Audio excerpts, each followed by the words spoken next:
Once upon a time in ancient Baghdad, there lived a man by the name of Abu Nawas, who was renowned throughout the city for his unparalleled wit and intelligence.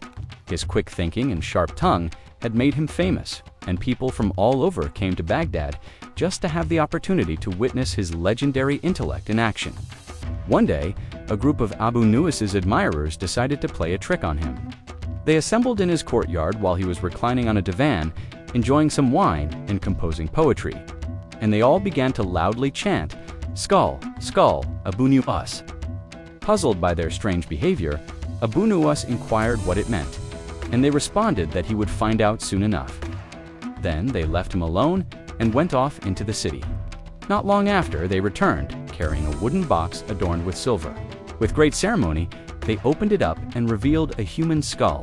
Still chanting, "Skull, skull," they placed it on his chest, and when they stepped back, Abu Nawas noticed that it was intricately carved and inlaid with precious stones. He took a closer look at it, then turned to his companions and asked them to bring him a goblet of wine. After pouring the wine into a dish, he dipped a piece of bread into it and carefully placed it into the skull's empty eye socket. Then, addressing the skull, he said, "I heard someone say that whoever is granted the favor of having a wish fulfilled has an obligation to be generous. So I will make a wish. If what they say is true, grant my wish, and if not, let the one who spoke those words come to naught." The skull remained silent.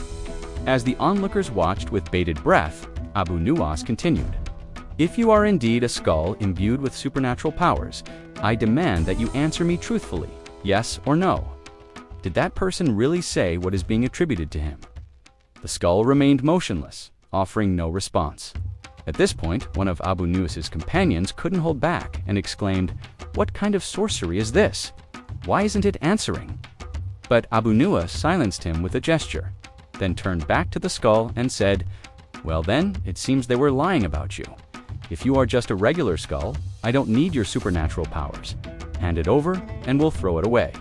Immediately, the skull started moving, and much to everyone's astonishment, it began to speak, confirming that Abu Nawas's companions had indeed overheard him saying that whoever has a wish granted should be generous.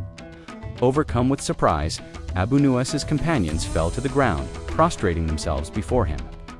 One of them stammered, "Oh, Abu Nawas, we swear we only wanted to test your wits, not cause trouble." Abu Nawas raised them up and reassured them, saying, "I know you meant no harm, but now that this talking skull has confirmed it, let us use it to our advantage." He looked at the skull and asked, "Do you still possess the ability to grant wishes?" The skull replied, "Yes, I have 3 wishes remaining."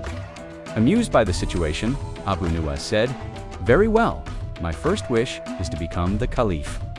The skull waved its bony finger, and poof, Abu Nawas was transformed into the Caliph. He sat down on the throne, realizing that becoming Caliph wasn't what he had expected.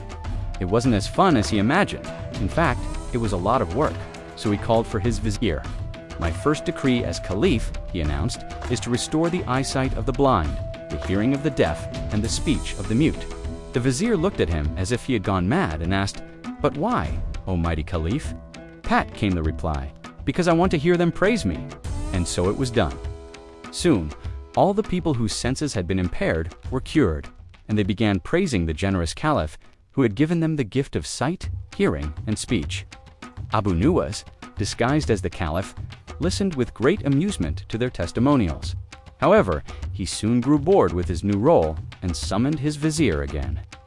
"My second wish," he declared, "is to become the most handsome man in the world." The vizier once again looked at him as if he were crazy, but he had learned not to question his master's wishes. So he waved his magic wand and poof, Abu Nawas was indeed transformed into the most good-looking man alive. He gazed at himself in a mirror and, pleased with his reflection, decided to visit a bathhouse to enhance his appearance even further. While he was bathing, the skull suddenly appeared and cried out, "Hey, hey, you used up your last wish. Now I'm going to turn myself into a parrot and spend my afterlife with you as your pet." Before Abu Nawas could stop it, the skull vanished, and poof, it reappeared as a large green parrot perched on his shoulder. Startled, Abu Nawas dropped the washcloth and quickly covered himself with soap. The parrot squawked, "What are you doing, Abu Nawas? Don't you recognize me? I'm your faithful parrot." Just like the immortal poet Al-Busiri promised, I am here to stay by your side forever." Abu Nawas couldn't help but laugh at the parrot's antics. All right, enough of this charade. Tell me, parrot, where are we?" The parrot glanced around and replied, "We are at the house of Harun al-Rashid, the Abbasid Caliph." Abu Nawas realized that he had been pranked by his friends and laughed heartily. At that moment, Harun al-Rashid himself entered the room and asked Abu Nawas, "Why are you here?" Amused, Abu Nawas simply pointed to the talking parrot on his shoulder. The Caliph was initially confused until he, too, realized that he had been set up. Then he burst into laughter, along with Abu Nawas, as the two friends laughed together. The parrot joined in with its own squawks and mimics, making it seem as though the skull was still there with them. And that, dear listeners, is the tale of how Abu Nawas, the master of wit, outsmarted a talking skull with nothing but his sharp mind and quick tongue. Just goes to show that brains are always the best revenge. Now, before you go, I've got a little task for you. I want you to share this story with your friends and family and get them to leave a comment below telling me which character they liked the most. You can also tell me any story you want. And don't forget to hit that thumbs up button if you enjoyed the show. We've got plenty more adventures to come, including more stories of Abu Nawas, the man who fooled a talking skull with his wits. Until next time, keep being awesome, and thanks for watching.